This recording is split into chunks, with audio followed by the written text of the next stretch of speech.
আসসালামুয়ালাইকুম everyone, welcome back to my channel yummy cooking corner.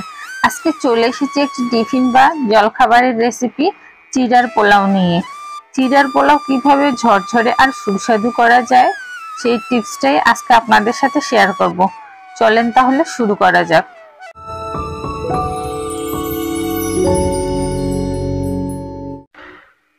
আমি এখানে 1 cup পরিমাণ চিড়ে নিয়েছি।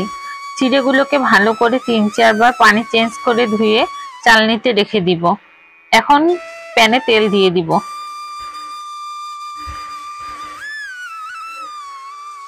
তেল গরম হলে পেঁয়াজ কুচি দিয়ে দিব। পেঁয়াজগুলো একটু নেড়ে এখন কাঁচামরিচ কুচি দিয়ে দিব। আমি এখন পেঁয়াজগুলোকে নেড়ে ছেড়ে ব্রাউন কালার করে ভেজে নেব। ব্রাউন কালার হয়ে আসলে আমি এখানে একটা ডিম দিয়ে দিব।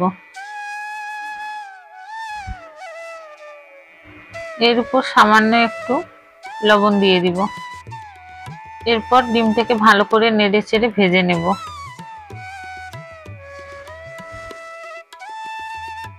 ডিমটা ভাজা হয়ে গেছে। এখন আমি এখানে চিড়ে দিয়ে দিব।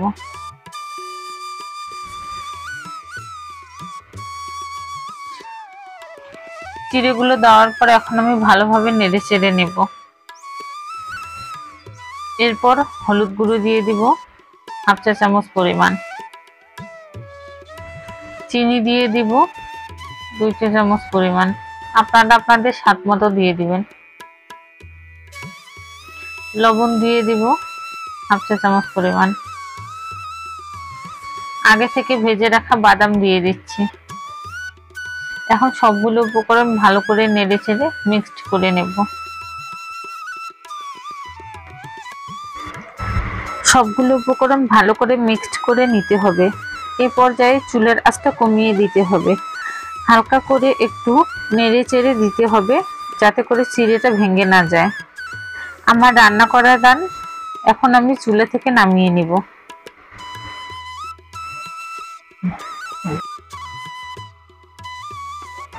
পরিবেশনের পর দেখতেই পারতেছেন চিড়ের পোলাওটা কতটা ঝরঝরে আর ইয়ামি লাগতেছে। আমার দেওয়া টিপস ফলো করলে আপনারাও ঝরঝরে চিড়ের পোলাও তৈরি করতে পারবেন।